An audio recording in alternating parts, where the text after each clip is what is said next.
voudrais dire simplement qu'à partir des décisions que nous venons de recevoir, les décisions de la Cour, je voudrais simplement attirer l'attention de la Cour et de l'opinion nationale et internationale sur la manière de gérer la chose politique parlementaire.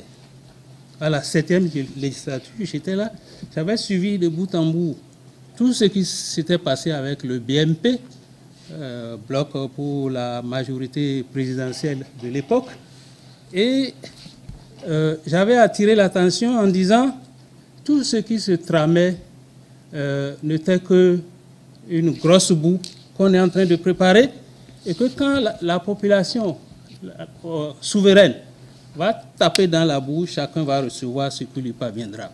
Je l'avais dit, vous pouvez réécouter mon audio. Ça n'a pas raté. Et ça a été aggravé par la Cour qui a institué, parce que ce n'est ni dans la charte des partis politiques, ni dans le code électoral, la question de certificat de conformité qui a écarté les FCBE à l'époque. Et ça a aggravé les frustrations.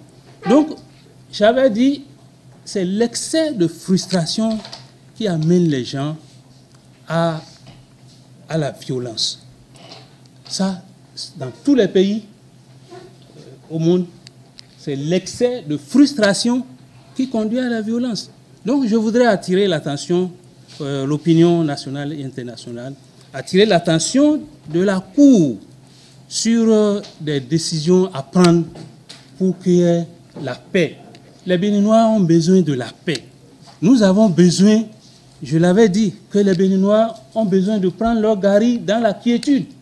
On a vraiment besoin de la paix. Parce que ce que nous avons connu pendant les législatives, pendant les présidentielles passées, c'est inédit, c'est du jamais vu au Bénin. Même nos grands rois, nos ancêtres avaient maudit quiconque versera le sang des Béninois sur la terre. On a vu le sang accouler. Les âmes sont parties. On a tué. J'aurais souhaité que ça s'arrête là. Et que le travail qui incombe aujourd'hui aux politiciens et à toutes ces structures qui interviennent dans la vie politique, c'est des décisions pour ramener la paix. Des décisions qui facilitent l'inclusion et non l'exclusion. C'est de ça que les Béninois ont besoin. C'est ce que je voulais ajouter. C'est un appel que je voudrais faire à l'endroit de la classe politique, toute la classe politique entière, parce que les frustrations, il y en a. Il y en a, ça existe. Et il faut qu'on travaille dans le sens donc, de l'apaisement pour que notre pays puisse aller de l'avant.